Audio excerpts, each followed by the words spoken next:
March 23rd, and this is your first lesson for the week. I hope you're out there being healthy, active, and staying kind. You should have done a warm-up by now. If you need suggestions for a warm-up, they're on the website, or you can do a Go Noodle, dance to some music, just get your body warmed up, and you should have done some stretching. So for our activity today, and that's what I'm here to show you, we're going to be working on underhand rolling. Remember the technique for underhand rolling?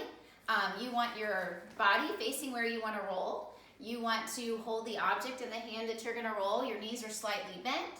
When your arm goes back, you step forward with the opposite foot. Make sure when you follow through, it's like a pendulum on a clock. Tick, tock. When you release, just have a little follow through. So anyways, here's the game we're going to play. It's really easy. You can just use stuff at home.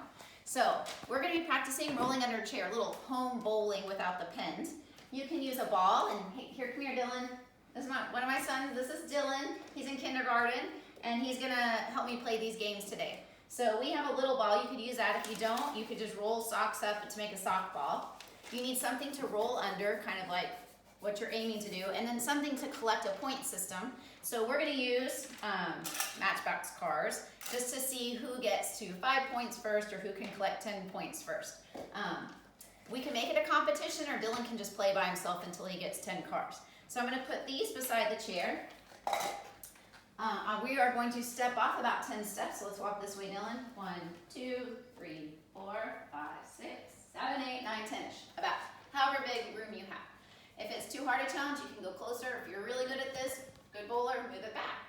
I'm just going to set this down. Dylan doesn't need to stand on it. He's just going to step beside it. So Dylan's going to try to roll under the chair, stepping forward with his opposite foot. He did it, so he's going to jog down or skip.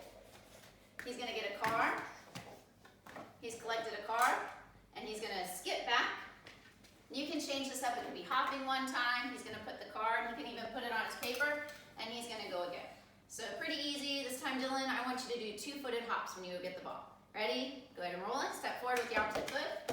That's all right. He's going to go get the ball. He's going to come back. Good job. Skip or hop. Good. And he gets the. So that is one way you can play. Good job, Dylan. High five. All right. A couple other things you could do with that game. I thought instead of putting cards, if you wanted to, you could put letters, and so you could collect a letter every time. And at the end of the game, you could try to spell words or do sight words. So you could kind of turn it into like a language arts game. Another thing you could do to make it even harder. Ready, Dylan? If you have a partner to play with, you could take turns doing this way. I'm going to take the chair away. We're going to make it a little more physical. But this time, I'm going to do a plank, and Dylan is going to roll under my body. Remember, there's two kinds of plank, a high plank or a low plank. I'll start with high plank. Do I jump over?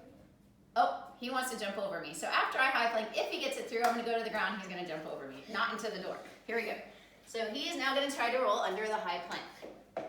He did it, and he gets his ball, and he goes back. So that's just another version you can do. You can pull the planks. Now, last game to get a little conditioning in. I didn't put this on the paper, but you can do this one. Oh, Dylan, you have your shoes on. All right, come on outside. We're going to play a little conditioning tic-tac-toe. Come on, guys. You could put tape down in the house to do this, or we just put sidewalk chalk outside. And we're using socks as markers, because I didn't bring my bean bags home. And you probably don't have bean bags at your house. So Dylan and I are going to take turns. We can, or actually, we're not even going to take turns. As fast as we can, we're going to try to make a tic-tac-toe and see who can get it first. So, ready, Dylan? He's got his whites, I've got my reds. Let's see who wins. Set, go.